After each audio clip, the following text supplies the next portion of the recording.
flack for picking that Yorick last. And Fnatic even, they admitted, weren't exactly sure where they were going with that. It was just kind of Soaz liked Yorick, and he usually has good laning with him. Well, I think they'll be more focused this time. I definitely think so. This time round, we do see that Vi is going to be taken away, so that is definitely targeted at Smithy. He's played 3 out of his 4 games, and I love Big Smithy's Vi. It's definitely one of the most influential changes that Vulcan have had in terms of starting fights. Like Double have said, though, Smithy plays all the jungle champions, so banning out one of them isn't going to be a very big deal for him.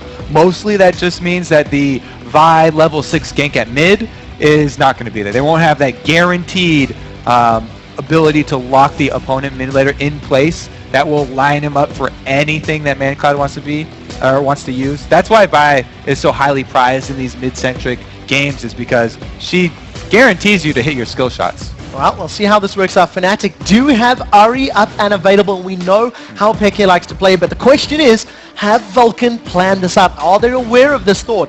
Corki and Orianna were the last 2 bans, so a lot of powerful champions still up and available. Elise is another priority pick, I think, for actually both of these teams, I would say. That's interesting that they did leave that Ahri up, because that is definitely a go-to pick for Peke. The speed with which Vulcan locked in their first 2 picks, though, they definitely knew that Peke was going to bite on that one. So Mandatory Cloud, I feel like he's okay with landing against a teleport Ahri. Whenever Peke does have Ahri, taking that teleport, foregoing the ignite, makes him a little bit less dangerous in lane because it's not a combat summoner, and someone like Mandatory Cloud can take advantage of you if you don't have the extra power of ignite. The other thing I just want to note is that it is Pirate Day today. I asked Cyanide if he would please jungle Gangplank. I don't believe he'll go through with it, but at least he gave me the shout out here. At least he did. Our matey indeed. We'll have to see. It's been a long time since we've seen Gangplank. That was okay. Put a little more into it next time. So we do see Fnatic flicking over. They have not locked in either Gangplank or Yorick, toying between the different picks. Now, if this Ashe is locked in, which it is, it was banned against Fnatic by Vulcan the first time these 2 teams played. They actually did not have Ashe banned against them in the other games here, though, and they did not pick up that Ashe. They went something like Varus multiple times, so it's interesting that going up against Vulcan this time, they do go back to this Ashe Zyra combo, which was so good for them at Gamescom. That was really the crux of their strategy during Gamescom, is this Ashe Zyra plus Ahri. They can have Ahri split pushing as long as Peke gets off to a good start. He's an amazing split pusher on Ahri, great duelist, has that teleport. And then Ashe and Zyra are wonderful at defending turrets 4 versus 5 because they have so much counter engage, and they're also good at turning the head. As soon as the teleport comes in with that Ahri, joining the battle, they can engage with Crystal Arrow. Well, we'll see how this works out for them. I was going to highlight that with that Zyra takeaway from Vulcan, that's Bloodwater's 3 or 4 games being played on Zyra, so not only is it that immense control, you're denying it from Bloodwater, he is going to fall back onto Sona. This will be the 2nd time he's playing the Hero Worlds. Those are his 2 champs. You know what I mean? It's not like... He's a big fan of Sona. Exactly. I don't think that's going to hurt him too hard. But with the Lissandra lock-in after Ahri's been taken here, I'm pretty sure Vulcan are going to look to pick off Peke, because Lissandra's actually very good at, if there's any lapse in vision, her plus Smithy, it's going to be a ManCloud plus Smithy combo here to prey on Peke and catch him out if he does go split pushing. There's no teleports right now on Fnatic, which is very uncharacteristic of Fnatic. They usually have Soaz or Peke running a teleport, so maybe my previous point is invalid. Soaz was sitting on teleport for a very long time and has only just recently switched that over to Ignite. To round out the Fnatic composition, it is going to be that Lee Sin and the Zac. So they have got immense initiation, they've got immense utility, they've got an assassin in the form of Ahri. I feel like Fnatic have got a very well-rounded comp here. They can do many things well. They've got really good hard engage with that endgame Crystal Arrow plus Zac Elastic Slingshots following that up. Very, very long range engage here from this Fnatic team. And, you know, if they don't actually end up taking one of those teleports, then the split push will be a little bit harder to pull off. But having Ignite makes Ahri a much better duelist. And if she can't outmatch 1 versus 1 up mid, then she'll actually have a much bigger upper hand in those fights. rather than running that teleport and running the risk of going down to that man-cloud Smithy combo. Well, I very much like the lock-in of Ooh. this Vladimir. Can allow him to, at the very least, dodge the arrow. And in late game team fights, that could mean someone else is going to eat an arrow to the face if he Sequin pulls underneath it. But this is something that we've seen a fair amount of. Vlad is a sort of fringe pick. We don't see it all too often, but he's there. Yeah, it's always funny to watch you dodge an arrow just to have it hit your AD carry right behind you, which is even worse. The thing, though, with the last pick, Vlad, I love this pick against Zach. Zach does not have early spike damage. He has no pressure on a Vladimir where Vladimir is weakest. So Vulcan are definitely going to want to get that matchup of Zach versus Vlad.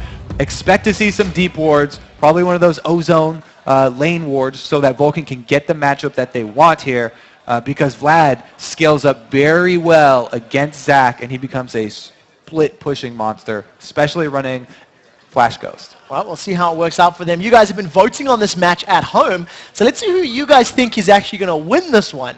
According to LOLesports.com, 75% of the fans are sitting with Fnatic right now. Double have picked Vulcan, and the rest of the casters, as well as Monty and Crepo, they've sided with Fnatic. That is pretty overwhelming right there. You just have to remember, they're probably going off that last game, which was the opposite team won. So Vulcan won the first round here versus Fnatic. They're thinking the same thing will happen today. Well, we'll have to see if the rematches will work to secure the team that lost revenge in today's games, because we are going to be seeing a number of them. We're busy loading up into this matchup, and I imagine that the early couple minutes is going to be so crucially important. Fnatic gave away those kills against Vulcan last time. You can see we are jumping into the game in just a moment's time. This is going to be Fnatic versus Vulcan, game 2 here of day 4. We do, again, have a Caitlyn plus Sona lane, though. So you have to watch out for the early turret pressure from Vulcan from that bottom duo lane, or whichever lane they end up going in. Well, we'll see if Vulcan can make it work for them. All right, Peke did go with the teleport. He almost tricked us. No, he almost tricked you. You were doubting yourself. You were doubting yourself. And at the last moment, Peke did lock in that teleport. So as this time around, with Flash and Ignite on that Zach. So he's going to be looking to secure some kills in this early to mid game. So the thing here is, this is Fnatic's very clear playstyle that everyone always talks about. Oh, it's so weird to play against. Crepo and Montecristo were saying this style is so strong that without actually playing against it, they didn't think Vulcan would come up with a counter. But Vulcan are very much aware of this signature Fnatic style, and Bloodwater does a lot of work beforehand to come up with counter plans here for Vulcan. So we'll have to see if this one's actually going to pay off. This will be very interesting because all the research has definitely been done for Vulcan. Just can they execute? This is going to be the first time that we're seeing Psycho Sid or Mancloud on Vladimir and Alessandro respectively here at Worlds. We'll see how well that double AP composition stacks up. As it stands, very defensive starts from both of these teams. Neither team has been able to get that very deep lane vision ward that we've talked about, but it does look like they're matching up in their respective 2v2s and 1v1 lanes. I think this is pretty good for Vulcan here. They're going to have that Vlad versus Zach, which they want, and then Bloodwater actually might get chunked out early. This could change the bottom lanes. We've seen a couple face checks already from bottom lanes, and that can definitely swing the tide of that matchup, especially going up against an Ashe who's got a first hit crit. Well, luckily for Bloodwater and Zuna, they've been able to avoid it right now. We see Cyanide is actually soloing that blue buff. Hasn't had much assistance there from Soaz, whereas Psycho Sid was able to put a fair amount of damage on Xsmithy's Elder Lizard, that red buff. So going to have a little bit more HP to work with. We do see in this bottom lane they have set up, and some early poke going down from Pushum Yellowstar gives them an HP advantage for the time being. Yep, they've got the early win on the trade there. You have to note that while Caitlyn's got the highest range, Ashe and Zyra are not far behind. This lane is very, very close in range to a Caitlyn here, and Pushu made good use of the first crit, whereas Bloodwater on his Sona, trying to get off that power cord, he charged the power cord up in the fountain and then tried to come to lane to use it for an early advantage, but he took 2 hits in exchange for it, and they actually came out behind here. So very early lane domination here from Fnatic. That's definitely something that they wanted to establish early on. Oh, Zuna! So low, 200 HP, no flash or barrier burn though. Just Yellowstar playing the poke game incredibly well. Remember, Yellowstar used to be the AD carry for Fnatic, so he's going to be well aware of the timing and the positioning of Zuna going in to land those last hits, and Yellowstar's playing it perfectly. He's taking a lot of poke damage in return from Bloodwater, though. Zuna's just going to hang as far back as possible and try to hold on with as much CS as possible. Meanwhile, Cyanide actually getting a little bit ahead of Smithy in gold because he cleared another camp, whereas Smithy walked onto a ward. Peke just lands a nice little love tap there onto Smithy.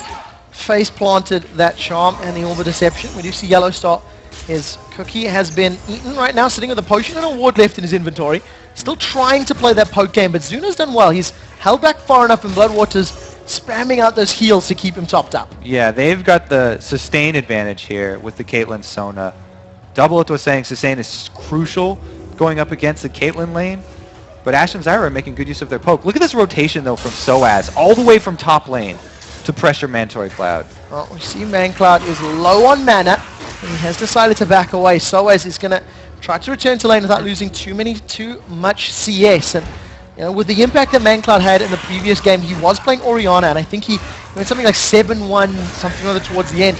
They definitely don't want to allow him to get ahead with Lissandra, especially because both Peke and Soaz play the champion. They're going to be well aware of its capabilities. And she has amazing lockdown. She can keep you in place for a long time by herself, but she's going to need some other source of damage.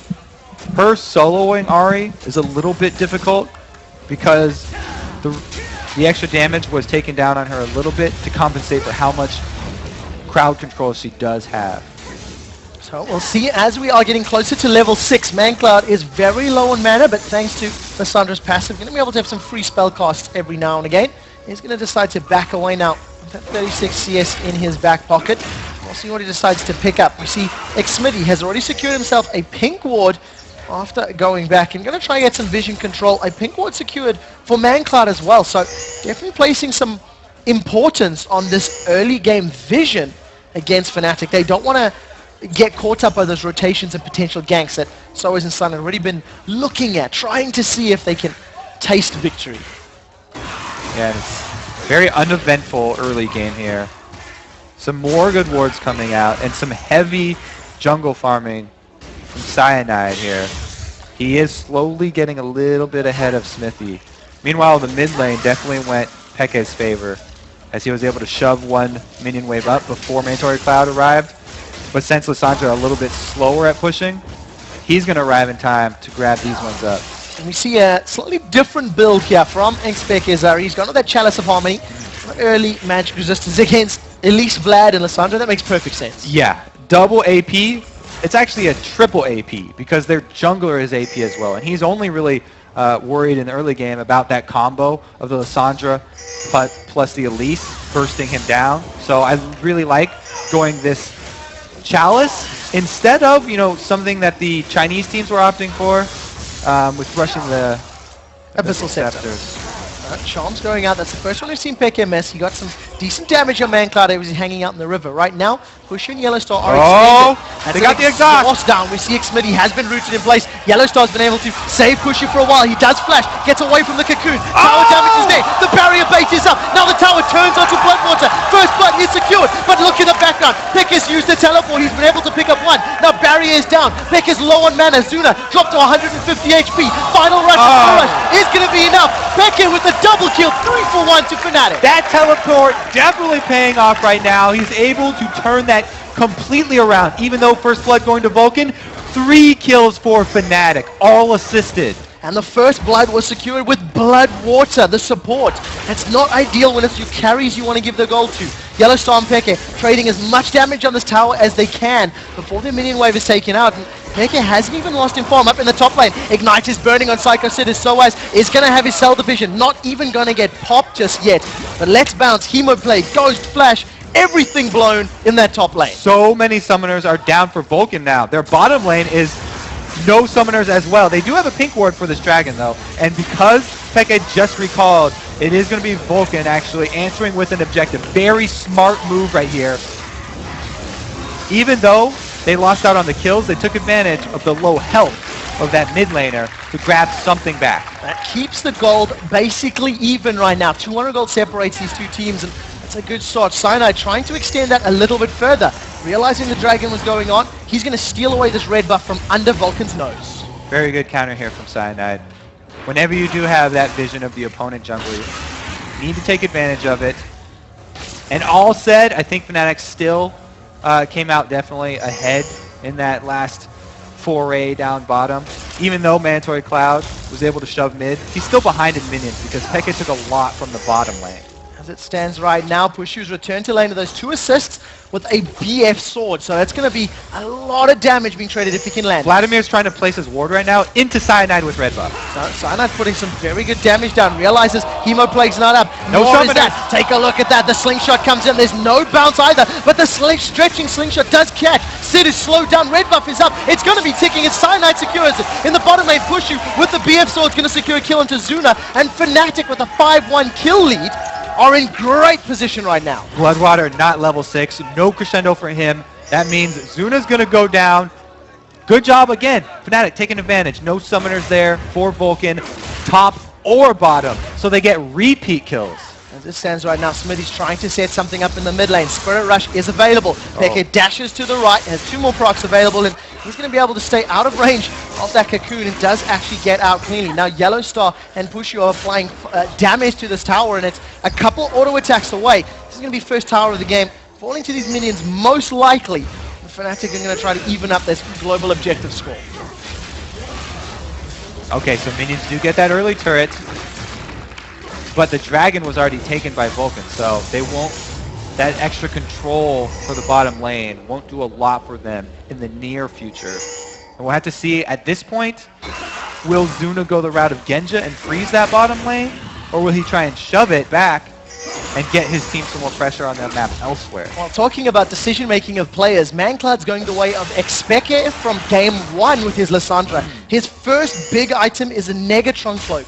That didn't work out for Peke when they played Vulcan. He didn't have the damage necessary, and we see he has to deal with Peke's early Fiendish Codex and presence, and Manclad's got the defensive start. Yeah, well, he's definitely thinking there's 2 solo lane APs up there, and then his team has the Elise and the Vladimir as well, so someone over there with an Abyssal Scepter will be nice in the late game, pulling down the magic resist of Fnatic.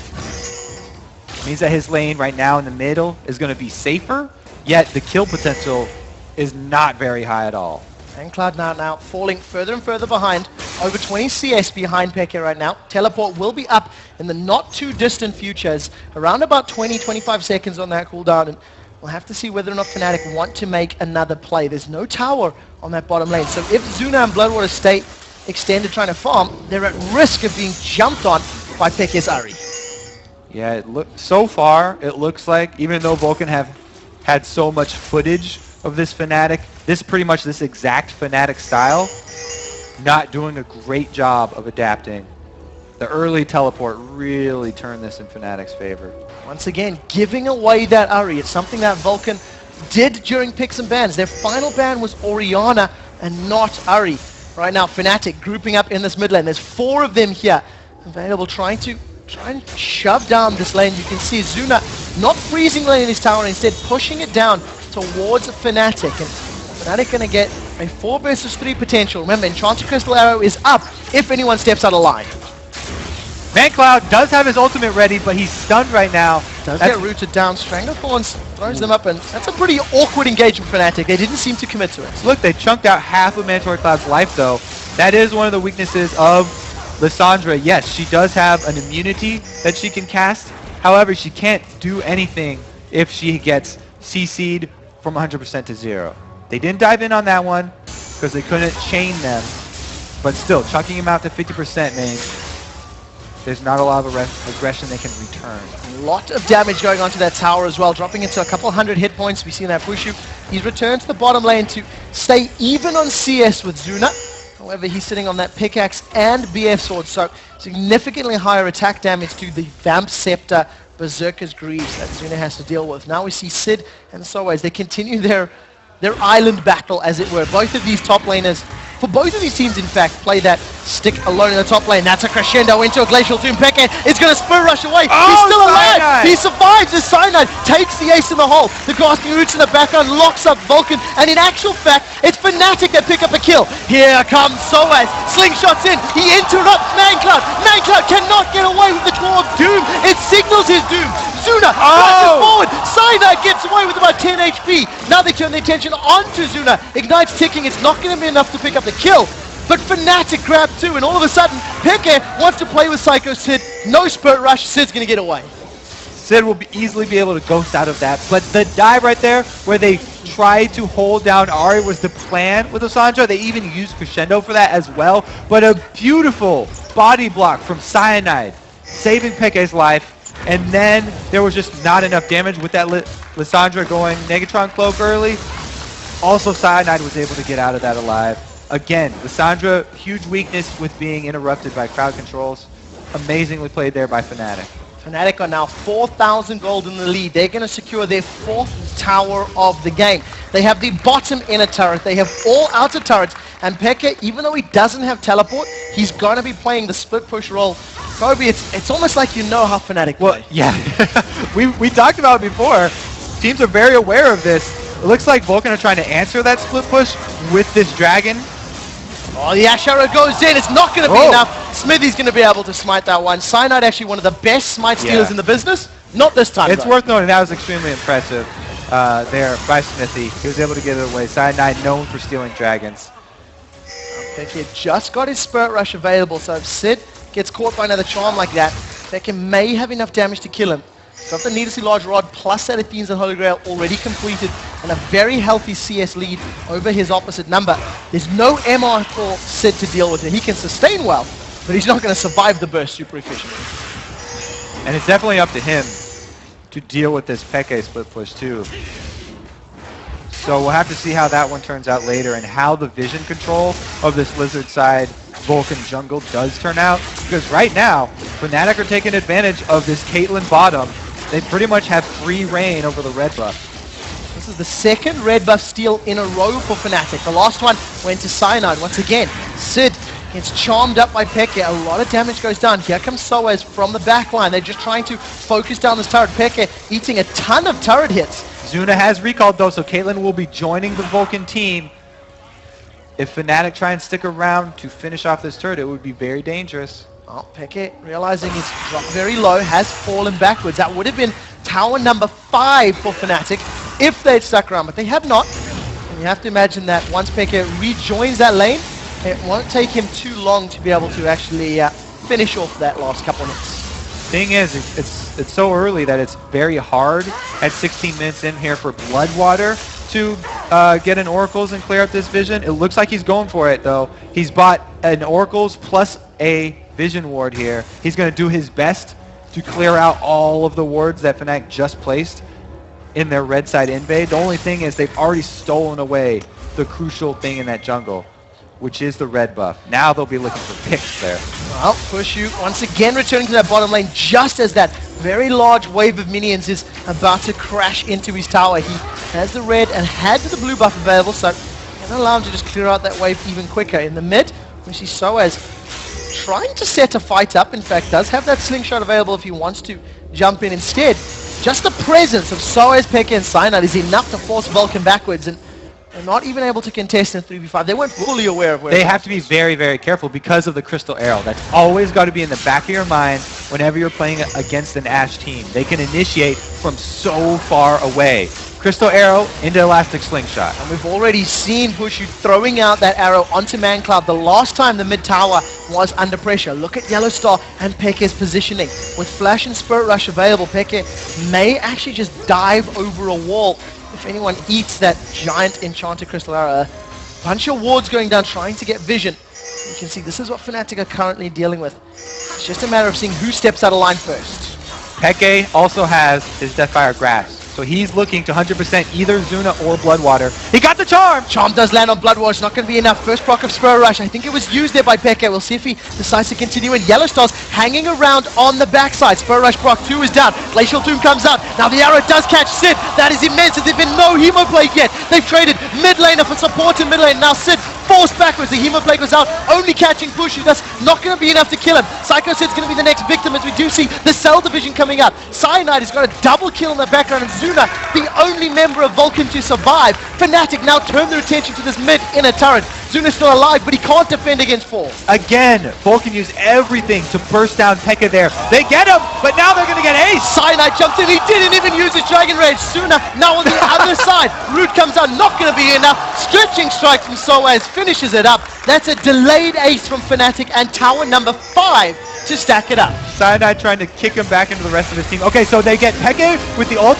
into the crescendo, into the Zyra knockup. Very good answer here from Yellow Star to counter all of the initiate that Vulcan put out. And that Zyra Stranglethorn just won them the engage. Knocked everybody up after burning crescendo as well as the Ice Tomb.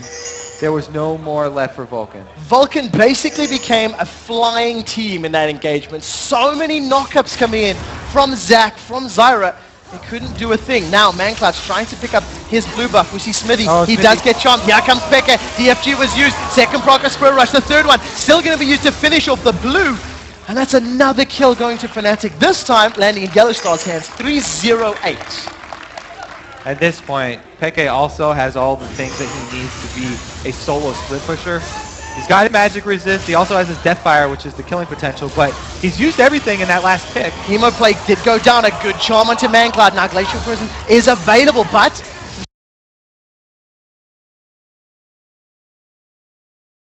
Mancloud decides not to chase, decides to fall backwards. Pushu's going to land his last auto attack to secure tower number 6. And give Fnatic an even bigger gold lead. That's around about 8,000 gold right now. It's actually Pushu taking the turn on doing that split pushing. Fnatic's so far ahead, they can let their AD carry. Well, yeah, it's Peke down bottom pulling resources over to his side of the map. Very confident Ashe play right there because of the hot shot, even though they don't have wards in red side anymore. Able to get another turret for Fnatic, and they are looking like they're going to run away with this one. Crepo and Monty may have been right there. Seeing the Fnatic playstyle is not the same as actually playing against it and practicing. And I have to question the Lissandra pick as well. It hasn't worked out for Mancloud. He's such a strong player, and you feel that maybe on other champions could have done more. Now red buff is going to be secured here for Vulcan. This is the first one in 3 that they've been able to get their hands on. You see Pushu and the rest of Fnatic, they are pushing up the mid lane.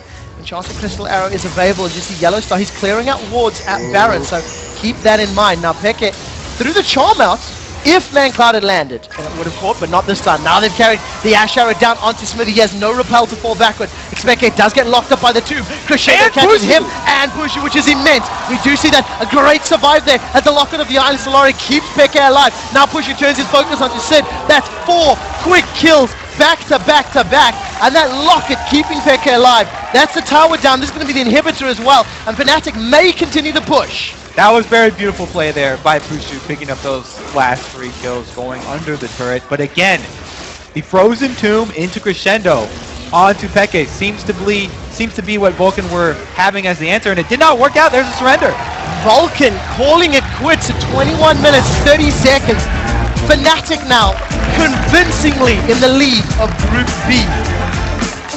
And it's hard to find faults in the gameplay.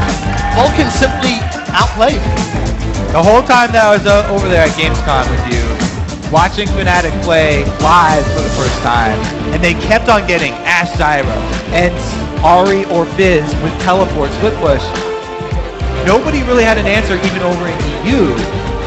I don't think many teams are going to want to give them that combo again. Well, very first time Vulcan played them, they banned Ashe out. Vulcan they knew that it could come. They done their prep, they banned it and